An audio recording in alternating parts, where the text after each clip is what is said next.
हाय हाय, क्या खासा अपलोड किया है, ये क्या तरीका हो गया?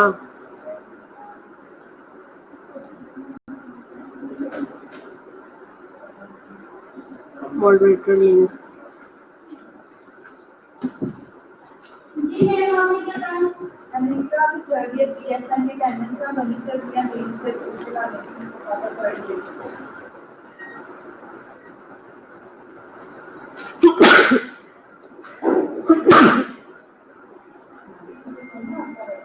मच्छर मच्छर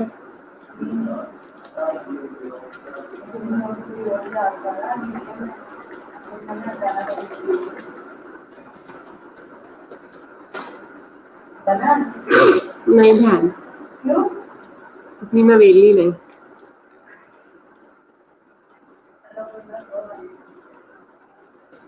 क्या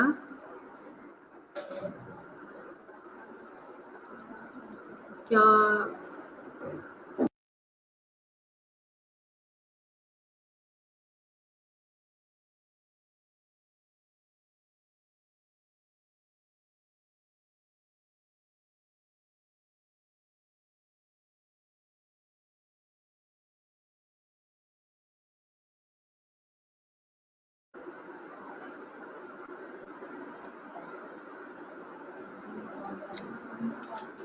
जी, अस्सलाम वालेकुम क्लास, कैसे हैं आप सब लोग?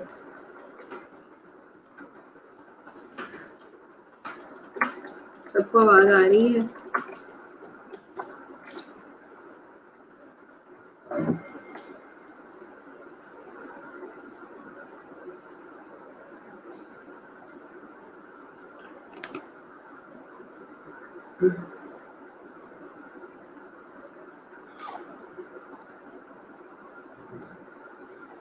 कुछ ही देर में आपका लेक्चर अपलोड हो जाएगा, फिर हम लोग स्टार्ट करते हैं। आज का हमारा टॉपिक जो है वो डिफरेंट सैम्पल्स की हैंडलिंग, उनकी कलेक्शन से रिलेटेड है, उनकी शिपिंग से रिलेटेड है। ठीक है, मैं ठीक हूँ मरियम, शुक्र है अल्लाह का, सब लोगों का थैंक यू सो मच। ठीक है, तो शिपिंग से रिलेटेड है इसका कि कैसे हैंडल करते हैं, कैसे शिपिंग करते हैं, कैसे एक जगह से दूसरी जगह रिप्लेसमेंट पे करते हैं। ठीक है, these are all things which are important. So अभी कुछ देर में अपलोड हो जाएगा, फिर देखते हैं। डिफरेंट सैंपल है, जैसे यूरिन है, ब्लड है, सीमन है, ठीक है, स्लाइवा है, उनकी कंट्रोलिंग, हैंडलिंग और इक्विपमेंट जो कि डिफरेंट लैब में यूज होता है। इस लेक्चर को पढ़ाने का मकसद सिर्फ ये है कि you are working as a front footman. ठीक है, नर्सेज जो होती हैं वो फ्रंट फुटमैन के तौर पे वर्क कर रही होती हैं। ठीक है, आपने पेशेंट को प्रिपेयर करना है, आपको सैंपल की टेक्निक्स और उसकी सिग्निफिकेंट का पता होना बहुत ज़रूरी है। अगर आप लोगों को नहीं पता होगा तो फिर फ़ायदा नहीं है।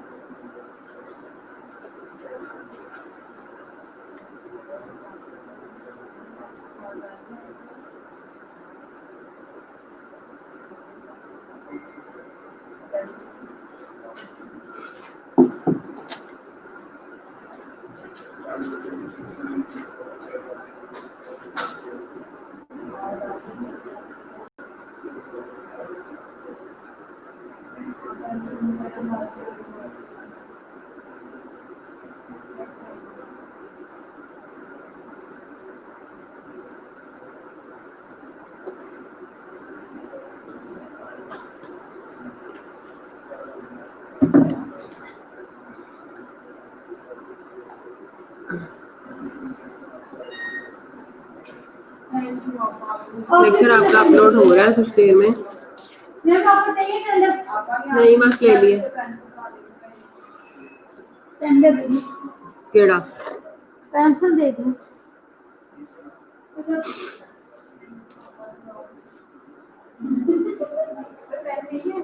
वो नहीं है, वो खुद काम कर रही है।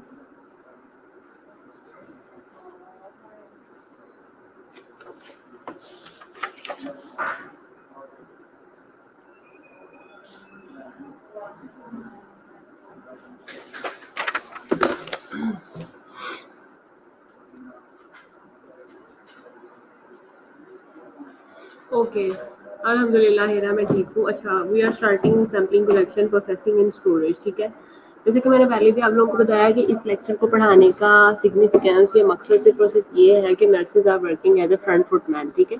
आप लोग फ्रंट फुट पे काम कर रहे होते हो, बाद में कोई टेक्नीशियन आता है, बाद में कोई और आता है। अल्हम्दुलिल्लाह आई एम फाइन। हाँ जी, किसमें नहीं, ये साथ अटैच किए बगैर कैसे आवाज आती है? क्या बोल रहे थे? अगर ये अटैच नहीं होगा तो आवाज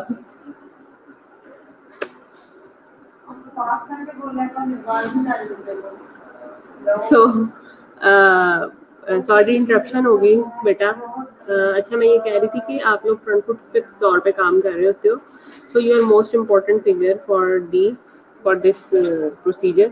तो इसका बताना ज़रूरी है बहुत ज़्यादा, ठीक है। सबसे पहले इंट्रोडक्शन पढ़ लेते हैं। Sampling collection such as handling, labelling, processing, allocating, storage and transportation में effect the results of the study. मिसाल के तौर पे आप किसी गलत बंदे का नाम किसी गलत पेशेंट के कंटेनर के सैंपल के ऊपर लिख दें, स्टूल सैंपल पे लिख दें, यूरिन के सैंपल पे लिख दें, ब्लड के सैंपल पे लिख दें, what will happen? The result will be entirely differ, ठीक है, and the diagnosis will be the wrong for the wrong patient, ठीक है, रेलेवेंट नहीं होगा। So that is very important कि आपने उसको सब फर्स्ट ऑफ ऑल उसको टेकिंग कैसे करनी है, हैंडलिंग कैसे करनी है, उसकी लेबलिंग कैसे करनी है, उसकी प्रोसेसिंग कैसे करनी है, ठीक है, आगे कैसे उसको भेजना है, उसको एलोकेट कैसे करना है और उसको स्टोर कितना कैसे करना है। फ्रिज में करना है, रूम टेम्परेचर पे करना है, धूप में करना है, धूप के बगैर करना है। और आपने मिसाल के तौर पे कुछ होती है हेड ऑफिस लेबॉर्ट्रीज होती है, मिसाल के तौर पे चिताई का हेड ऑफिस आपका जेल रोड के ऊपर है, बाकी सारी जगहों पे कलेक्शन सेंटर है, ठीक है। तो आपने जब ट्रांसपोर्टेशन करनी है फिर कैसे करनी है, कौन कौन सी चीज़ें जिनको आपने अंडर कंसिडरेशन रखना है कि जब आपने सैंपल भिजवाना है तो वो चीज़ें लगा दी है नजर तुमने, इसलिए वो चीजें जो है, इसलिए बच्चे कह रहे हैं आवाज नहीं आ रही, इस वजह से these are all very important if case sample are handled।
अच्छा, उसके बाद हम लोग कहते हैं if case samples are handled differently from control sample, differential misclassification में अगर, ठीक है।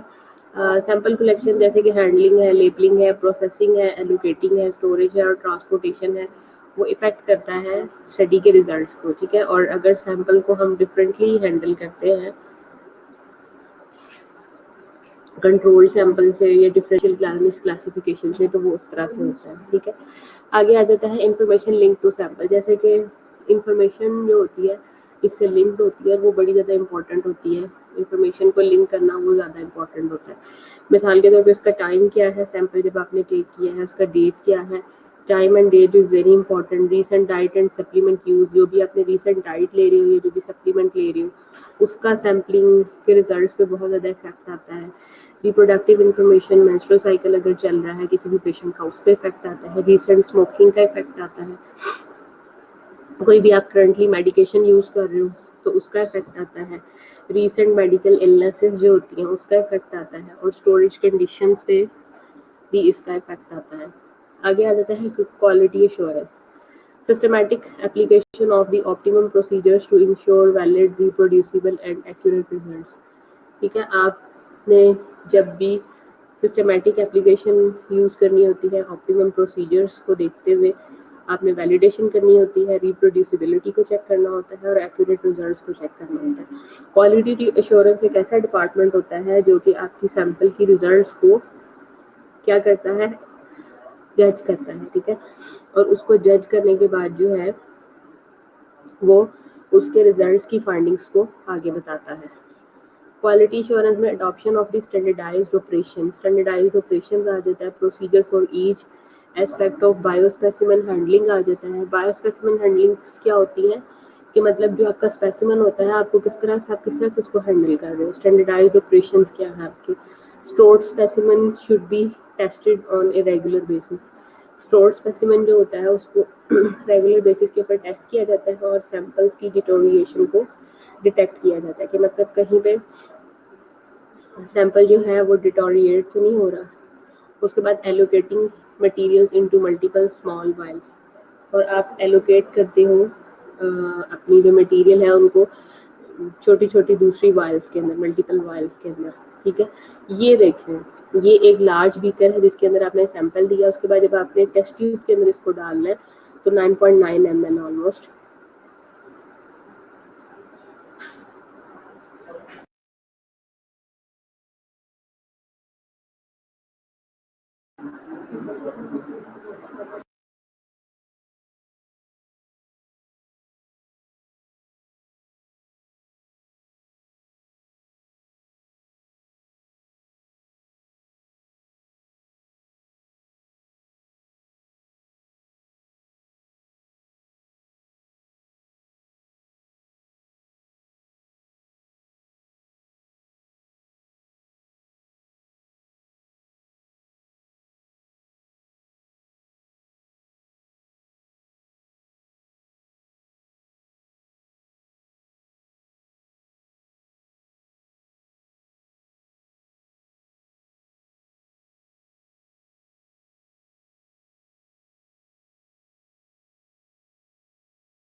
अच्छा, उसके बाद हम लोग, ये मैं आप लोगों को बीकर्स दिखा रही थी। और ये पूरा का पूरा जो है वो है प्लांट है जिसके ऊपर ये सारा काम होता है। Boards molecules classification for molecular and microbial. ये देखें, ये लिक्विड नाइट्रोजन टैंक है। ये आपके कौन बताएगा कि ये क्या है? जो बताएगा उसको इनाम। हाँ जी, मरियम, शुमाइला, गजाला, सना, अदीला, व्हाट इज दिस? इसको क्या बोलते हैं?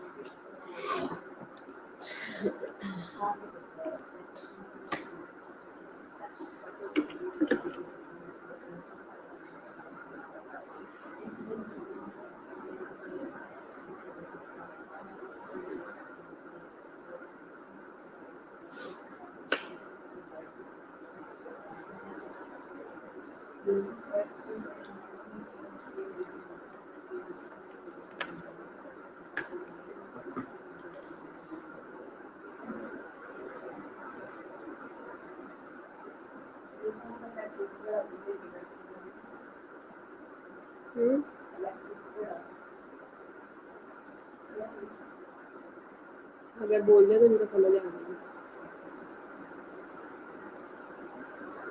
हाँ जी, क्लास मैंने आपसे कुछ पूछा है कि मुझे बताएं कि ये क्या चीज़ है, इसको क्या बोलते हैं?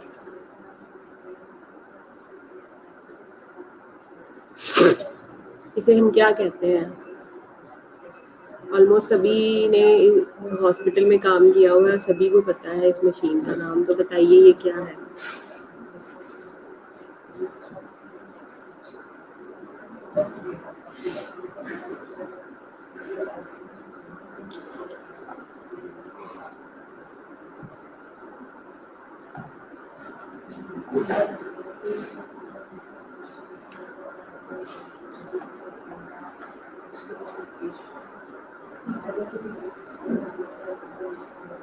किसी को भी नहीं आता इसका नाम? ये अल्टीमेट फ्रीजर है 140 degree centigrade to 220 degree centigrade. ये भी फ्रीजर्स है। क्वालिटी एश्योरेंस वालों का काम क्या होता है? नहीं नुब्रत, ये सेंट्रीफ्यूज मशीन थी। This is called centrifuge machine. No Neelam, that was not HEPA filter. नहीं, सेंट्रीफ्यूज मशीन। यार आप सारे हॉस्पिटल वार्ड्स में काम करते हो। आगे है quality assurance. Storing each person specimen in at least 2 different physical locations. हम क्या करते हैं कि 2 डिफरेंट फिजिकल लोकेशंस के ऊपर जो है हम उस सैंपल को स्टोर करते हैं to avoid the likelihood of the loss of the large volume of the specimen. के मतलब लार्ज वॉल्यूम एक ही जगह पे स्टोर करने से बेहतर है कि हम उस वॉल्यूम को 2 जगह पे स्टोर कर लें। 2 जगह पे स्टोर करने से क्या होगा कि अगर एक जगह पे कहीं पे उसका लॉस हो जाता है तो दूसरी जगह पे उसका लॉस नहीं होगा। ठीक है? As a result of the accidental thawing due to freezer failure और इलेक्ट्रॉनिक ब्लैकआउट। कि जैसे बिजली चली जाती है, फ्रिज खराब हो जाता है, कोई एक्सीडेंटल मसला हो जाता है, तो उससे अवॉइड करने के लिए क्वालिटी एश्योरेंस में sample should be selected from specimen that receive the same treatment throughout the storage process or the same variation in handling। Sample को आप जो है वो सिलेक्ट करते हो और उसको रिसीव करते हो same treatment throughout the storage process और the same variation in handling, और हैंडलिंग के अंदर उसको स्टोर करने के लिए। Quality assurance careful record of disbursement. ठीक है? Barcode system to check in and out the biospecimen. आपने जब उसको लैब के अंदर रखना है तो तब भी उसका आपने उसका एक टैग लगाना है, और जब आपने उसको लैब से बाहर भेजना है तब भी आपने उसका एक टैग लगाना है। ठीक है? सो बारकोड सिस्टम जो है वो बहुत इंपॉर्टेंट होता है। Which specimen how much material remains, कितना वो मटेरियल आपने रखना है, यूरिन का है, ब्लड का है, सीमन का है, जो भी है। Documentation on factors such as thawing which could influence future use of the material. ये देखें बारकोड स्कैनर। अक्सर अगर आप देखे गए हों बड़े बड़े ये जो यूटिलिटी स्टोर्स हैं, डिपार्टमेंटल स्टोर्स हैं, मुख्तलिफ चीज़ें जो आप बिस्किट, नमको, ब्रेड, ठीक है, कोई भी पैकिंग के अंदर चीज़ लेते हैं, उन्होंने खास बारकोड दिया होता है।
तो ये बारकोड स्कैनर क्या है कि मतलब जब हम इसको कीमोथेरेपी मेडिसिन, हाँ जी, बिल्कुल बारकोड होता है। वो बारकोड इसीलिए होता है कि आप उसको चीज़ों को स्कैन करने के लिए मतलब कि करते हो, क्योंकि हर पेशेंट टू पेशेंट जो है वो चीज़ें वेरी कर रही होती है। जब वेरी कर रही होती हैं तो इस वजह से जो है वो आप उस बड़ा केयरफुली करते हो। ये दूसरा स्कैनर है जैसे कि आपने देखा है, ठीक है, ये भी स्कैनर है। बार ये प्रिंटर है, सॉरी, इससे आप जो है वो प्रिंट निकालते हो उस चीज़ का। ये कंप्यूटर सिस्टम है सारा का सारा। उसके बाद आ जाता है हॉस्पिटल्स नेटवर्क आ जाता है, एग्जामिनेशन सेंटर आ जाता है। उसके बाद बारकोड लेबल आ जाता है ऑन द टेस्ट ट्यूब। फिर स्कैन आप करते हो बारकोड को, जो भी आपका कोड होता है उसको आप स्कैन करते हो।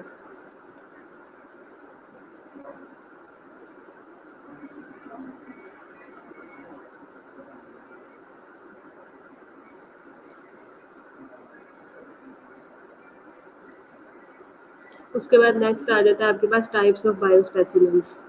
It is critical to collect samples not only for a main biomarkers of interest in your study, but also to process and store material in a way that allows the new biomarker to be tested in future. मतलब कहता है कि ये बहुत ज़्यादा आपका critical होता है कि जब आप सैंपल कलेक्ट करते हो तो आप उसके ऊपर बायोमार्कर्स लगा देते हो अपनी स्टडी के इंटरेस्ट के। बायोमार्कर्स जो लोग ऑन्कोलॉजी में काम करते हैं, जैसे खतीजा ने बताया कि हम लोग जब ऑन्कोलॉजी में काम करते थे ऑन्को यूनिट पे, तो वहाँ बार कोड होते हैं, उसके ऊपर हम डिफरेंट बायोमार्कर्स लगा देते हैं कि ये बायोमार्कर जो है वो हमने इस स्ट्रेन के अगेंस्ट यूज़ करना है। डिफरेंट मैसेंजर आरएनए डीएनए की स्ट्रेन्स होती है ना आपके वायरसेस और बैक्टीरिया के लिए, तो उसके अगेंस्ट आपने उस बायोमार्कर के साथ जो है वो प्ले करना होता है लैब के अंदर। तो आप डिफरेंट बायोमार्कर्स उसके ऊपर अप्लाई कर देते अपनी स्टडी से रेलिवेंट, जो अभी आपके इंटरेस्ट की स्टडी होती है, ठीक है। लेकिन ये प्रोसेस जो है वो स्टोर्ड मटेरियल के ऊपर होता है। और न्यू बायोमार्कर्स जो है जब हमें एक एक हम नया टेस्ट के ऊपर उसको अप्लाई करते हैं और आइडेंटिफाई कर लेते हैं, तो फिर हम वो बायोमार्कर उस चीज़ के लिए स्पेसिफिक कर देते हैं। क्योंकि टेस्ट करने से पहले तो हमें बिल्कुल भी पता नहीं होता कि ये जो मटेरियल है इसके अंदर फलाना बैक्टीरिया है, ठीक है। उसको हम एज ए कलेक्शन अप्लाई करते हैं, मतलब उसमें ग्राम पॉजिटिव के अगेंस्ट भी होगा, ग्राम नेगेटिव के अगेंस्ट भी होगा, सारी चीज़ें होंगी। लेकिन फिर टेस्ट करने के बाद जो चीज़ पिक होगी उससे हमें पता चलेगा कि ये बायोमार्कर इस चीज़ के लिए, ठीक है। उसके बाद है prospective collection and storage of the biospecimen at low temperature. हम उसको लो टेम्परेचर के ऊपर जो है वो कलेक्ट करते हैं, ठीक है, before the onset of the disease से पहले, विच में provide essential information on exposure to factors not biased by the metabolic effects of the illness, ठीक है, ताकि जो इलनेस की वजह से मेटाबॉलिक डिफरेंसेस आए होते हैं, मेटाबॉलिक इफेक्ट्स आए होते हैं, वो असरअंदाज ना हो।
अब आवाज आ रही है?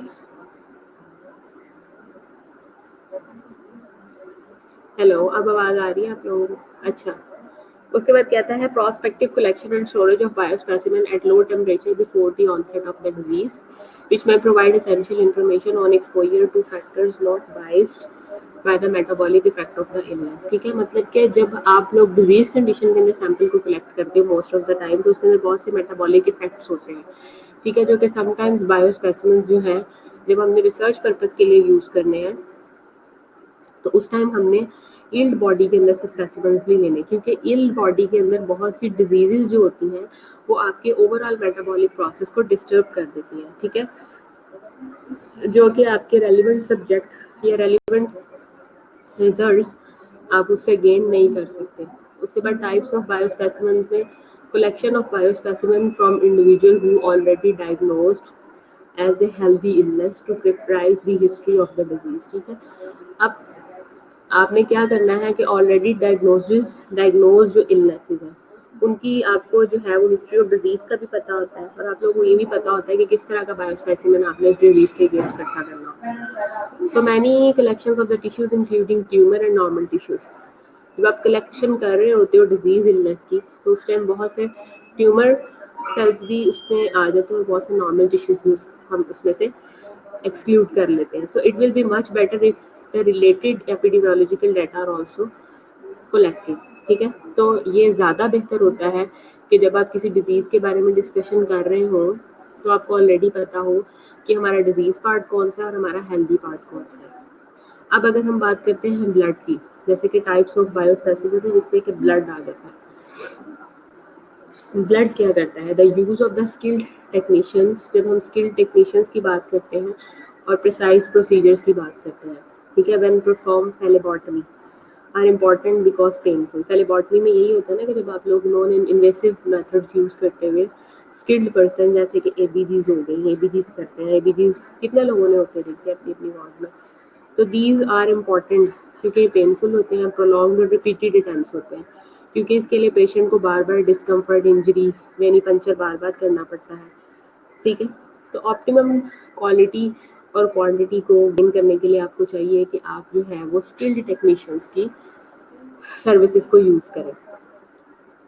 ठीक है, अच्छा, ब्लड के अंदर अब आपको पता है ये सब चीज़ें होती हैं, प्लाज्मा भी होता है, सीरम भी होता है, लिम्फोसाइट्स भी होते हैं, एरिथ्रोसाइट्स भी होते हैं और प्लेटलेट्स भी होते हैं।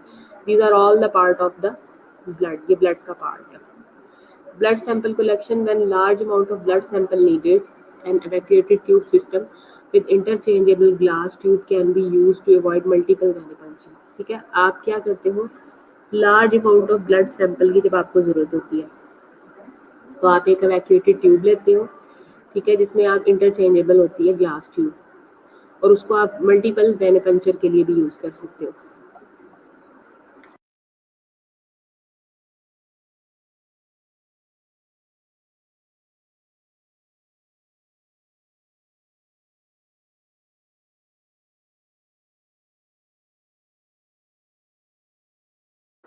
उसके बाद आ जाता है evacuated tubes are commercially prepared with or without additives and with sufficient vacuum to draw a predetermined blood volume per tube। पर ट्यूब जो है वो आप क्या करते हो, ब्लड वॉल्यूम को ड्रॉ कर देते हो उस वैक्यूम ट्यूब के अंदर। ये वो सारी चीज़ें हैं जो कि रोज़मर्रा आपकी यूज़ में है, ठीक है, और आप लोग ब्लड कलेक्शन के लिए इसको यूज़ करते हो। ये आपकी ईडीटीए ट्यूब है, डिस्पोजेबल सिरिंज है, ठीक है, ये आपकी वो टेप है डिस्पोजेबल, और ये आपका गॉज है। Sterile blood needle, sterile syringes, plain vacutainer blood tubes, alcohol preparation pads and turning head। You can see in this image how to take sample।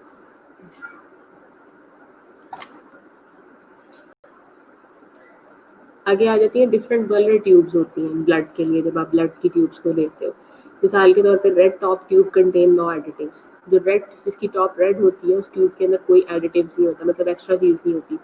These tubes are used to test performed on serum sample and DNA। जब हमें serum sample perform करना है या DNA हमने perform करना है तो उस टाइम पे हम क्या कहते हैं, रेड ढक्कन वाली ट्यूब लेते हैं। When you use the red top tubes the sample can be placed for 1 to 2 hours so that the serum and blood clots will be separated. हम उसको 1 से 2 घंटे के लिए रख देते हैं, ब्लड और ब्लड क्लॉट्स सेपरेट हो जाते हैं. Blood clot can be use for DNA analysis. और वो जो ब्लड क्लॉट सैंपल लैदा हुए होते हैं वो सीरम एनालिसिस के लिए यूज होते हैं. ये देखें, ये है red top tube. Red top tube का मतलब ये है कि उसका जो टॉप है वो रेड है, and this is used for the purpose of serum and DNA sample extraction. इसकी स्टडी में यूज होते हैं डीएनए एनालिसिस के लिए. इसको जब हम रख देते हैं ब्लड लेके तो क्लॉट ऊपर रह जाते हैं, सीरम नीचे रह जाता है, प्लाज्मा. ठीक है, तो क्लॉट की मदद से हम जो है वो डीएनए स्टडी करते हैं.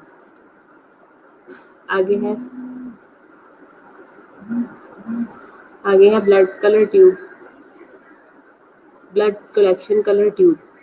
Lavender top tubes contain EDTA, commonly used clinically for complete blood cell count. CBC के लिए जो यूज होता है ज़्यादातर.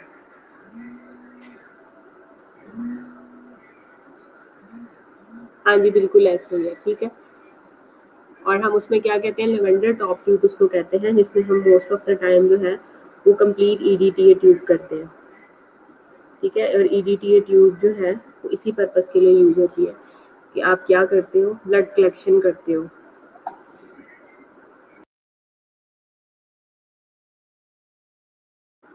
उसके बाद कहता है दिस इज द वे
आ जाता है. This is why obtain lymphocytes for DNA extraction, plasma for nutritional analysis,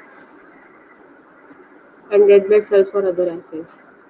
EDTA tube जो होती हैं, जो एंटीकोगुलेंट ट्यूब होती है, it works by calcium chelation and is used clinically in haematological studies.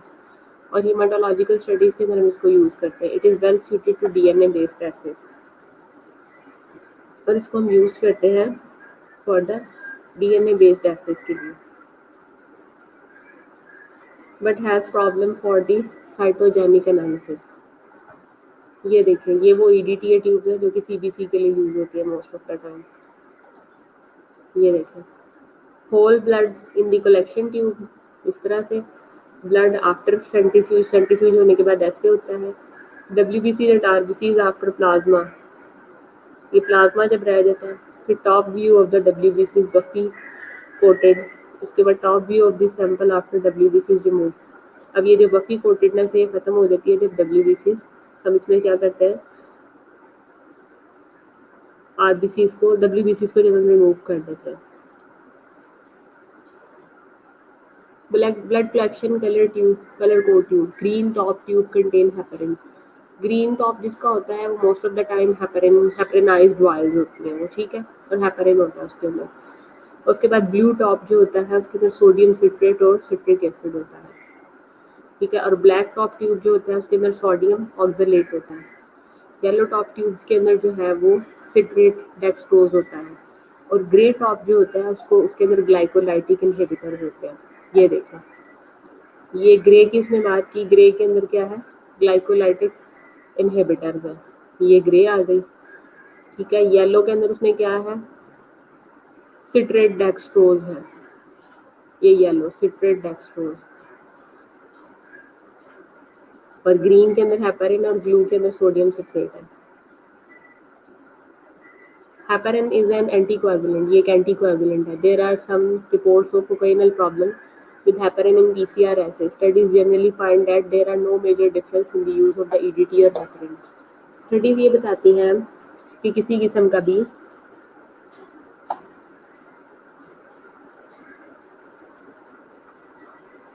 नहीं ग्रे नहीं होती सारी की सारी, ग्रे जो है वो हम स्पेसिफिक उसके लिए करते हैं। यहाँ हमारे पाकिस्तान में ऐसा होता होगा, लेकिन जो इंटरनेशनली रिकमेंडेड है, जो आपकी BSL-1, BSL-2, BSL-3 लैब है, उसके अंदर रिकमेंडेड जो कलर्स हैं वो यही हैं कि 1 पे क्या है, 2 पे क्या है और 3 पे क्या है, ठीक है। रिकमेंडेड कलर्स यही है, ठीक है। उसके बाद कहता है studies generally find that there are no major difference in the use of the EDT और हेपरिन। कोई भी उसमें हमें मेन फर्क नहीं है EDT और हेपरिन के लिए। आगे citrate, citrate also work, citrate जो है वो वर्क करता है, citrate also works by calcium chelation and is used in coagulation studies and blood banking. It is optimal for assays conducted on lymphocyte and DNA. ठीक है, lymphocyte और DNA के conduction के लिए citrate यूज होता है। आगे है जी bright blood spots. Bright blood spot में आपके पास स्मॉल क्वांटिटीज ऑफ ब्लड होती है, adequate for the characterisation of DNA की कैरेक्टराइजेशन के लिए जो आप लोग चेक करते हो वो ज़्यादातर ब्राइट ब्लड स्पॉट यूज करते हो। नॉट रिक्वायर वेनिपंक्चर और low temperature condition during collection, processing and storage.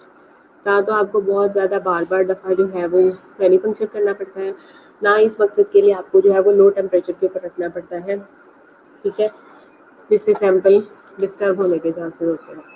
can be from whole blood or anticoagulated with EDTA। whole blood और anticoagulated EDTA के लिए भी आप इसको यूज करते हैं। blood specimen is spotted onto clean slides और paper और cotton cloth, ठीक है। blood specimen को आप क्या लेते हो, क्लीन स्लाइड्स पे लेते हो, पेपर और कॉटन क्लॉथ पे रहते हो, फिर आप उसको ट्रांसपोर्ट करते हो और स्टोर करते हो रूम टेम्परेचर के ऊपर, और वो एक आपके पास यूज होता है as a good source high molecular weight DNA. उसके बाद कहता है quantity of 50 microlitre of dried blood can provide 0.5 microgram DNA. 50 microlitre quantity का जो ड्राइड ब्लड है वो 0.5 ग्राम माइक्रोग्राम जो है वो डीएनए आपको प्रोवाइड करता है, जो कि सफिशिएंट होता है आपकी डिफरेंट PCR बेस्ड एसेस के लिए। PCR आप जो भी करवाते हो, ये देखें ये वैलिड स्पेसिमेन और ये इनवैलिड स्पेसिमेन है, मतलब इस पे जो आपका एरिया है वो लोकलाइज्ड नहीं है, डिस्ट्रैक्ट हुआ है, इस पे आपका एरिया जो है वो लोकलाइज्ड है। रेड ब्लड सेल्स के थ्रू जब आपने डीएनए की डिस्ट्रैक्शन करनी होती है, ठीक है। ब्लड कंपोनेंट्स हैं, अगर 10 ml आप ब्लड लेते हैं तो उसमें सीरम या प्लाज्मा 6 to 7 ml होता है। लिम्फोसाइट्स एंड मोनोन्यूक्लियर सेल्स जो है वो 10 to 20 मल्टीप्लाई बाय 10⁻6 सेल्स पर मिलीलीटर होते हैं। रिथ्रोसाइट्स यानी कि जो रेड ब्लड सेल्स हैं एंड अदर सेल्स हैं वो 5 मल्टीप्लाई बाय 10⁻6 सेल्स पर माइक्रोलीटर है, यानी 10 to 15 मिलीग्राम हीमोग्लोबिन। ये देखें, ये एक टेस्ट ट्यूब के अंदर हमने ब्लड लिया, इसको सेंट्रीफ्यूज किया, जो मशीन में आपको दिखाई थी और आपको पता नहीं चल रहा था, उसमें सेंट्रीफ्यूज करना होता है। रेड ब्लड सेल्स नीचे बैठ जाते हैं क्योंकि वेट ज़्यादा होता है। White blood cells buffy coat ये जो बनाते हैं, जो कि हमने पीछे पहले भी देखा था कि जब WBCs और बफी कोट था तो वो और तरह से था, जब हम बफी कोट को भी निकाल देते थे, WBCs को भी निकाल देते थे, तब और तरह से प्रेजेंटेशन थी। ये आपका सारा का सारा जो है ये प्लाज्मा है। ब्लड बेसिकली एक लिक्विड टिश्यू होता है suspended in the watery plasma are 7 types of the cells and cell fragments. Blood जो है वो एक लिक्विड टिश्यू है। ब्लड बेसिकली क्या है कि एक टिश्यू है, लिक्विड टिश्यू है, जिसके अंदर बेसिकली जो कि खुद सस्पेंडेड होता है वाटरी प्लाज्मा के अंदर। उसके अंदर तकरीबन 7 टाइप्स के सेल्स और सेल्स फ्रैगमेंट होते हैं। रेड ब्लड सेल्स जो है और एरिथ्रोसाइट्स है, ठीक है। उसके बाद थ्रोम्बोसाइट्स है, 5 kinds of white blood cells और ल्यूकोसाइट्स है, 3 काइंड्स ऑफ ग्रेन्युलोसाइट्स है। ग्रेन्युलोसाइट्स में आगे फर्दर टाइप जो है वो न्यूट्रोफिल, इओसिनोफिल और बेसोफिल है। The number 2 kinds of leukocytes हैं विदाउट ग्रेन्यूल्स, ग्रेन्यूल्स के अलावा इन देयर साइटोप्लाज्म, अपने साइटोप्लाज्म में, यानी कि उसमें लिम्फोसाइट आ जाते हैं और आप में मोनोसाइट आ जाता है। White blood sales are much less numerous then red. Ratio इनकी जो होती है वो तकरीबन 1:700 होती है। न्यूक्लियाई उनके अंदर प्रॉपर होते हैं। Participate in protecting the body from infection, सबको पता है वाइट ब्लड सेल्स का रोल। और इसमें आपके लिम्फोसाइट, मोनोसाइट, ठीक है, और उनका क्लियरली साइटोप्लाज्म होता है। 3 टाइप्स ऑफ ग्रेन्युलोसाइट्स में आपके पास साइटोप्लाज्म जो होता है वो फिल्ड होता है ग्रेन्यूल्स के साथ। ये देखें, ये सारे के सारे जो है वो लिम्फोसाइट।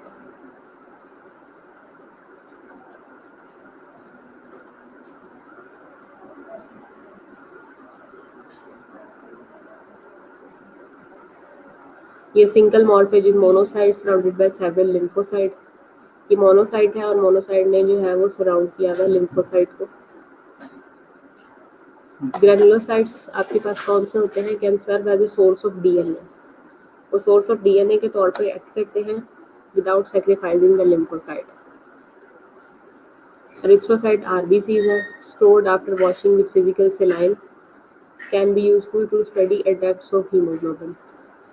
ये आपका डब्ल्यूबीसी में सारे के सारे। प्लाज्मा और सीरम जो है वो नेक्स्ट हम करेंगे। अभी तक के लिए मुझे अटेंडेंस दे दें, किसी का कोई क्वेश्चन है तो वो कर लो।